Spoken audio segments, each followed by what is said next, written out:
We've heard the board has been talking all weekend long, and they have an already scheduled meeting today. Yes, and that meeting was scheduled in advance of the release of CBS's quarterly results. So they were already planning to meet. Obviously, this meeting now takes on significantly more importance. We've had reports over the weekend that CBS would look at forming a special committee in order to investigate these allegations against the CEO to sort of decide on a course of action going forward.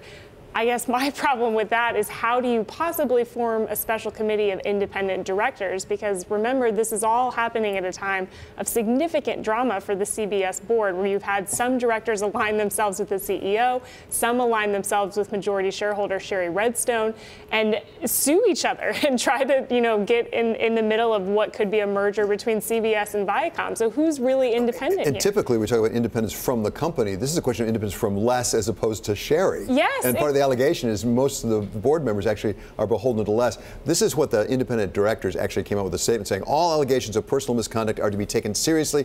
The independent directors of CBS have committed to investigating claims that violate the company's clear policies in that regard. So the board is trying to send a message that they take this really seriously. They are and they aren't, though, because they also say that while there's this ongoing legal action, that they continue to support current management. So it's this sort of weird statement where they're backing Les Moonves in one respect, but then also calling for an investigation, which I think gets to my point: how independent are these board directors? Because a lot of them are conflicted and tied up in this legislative action against, legal action against Sherry Redstone. And it also brings up to me succession.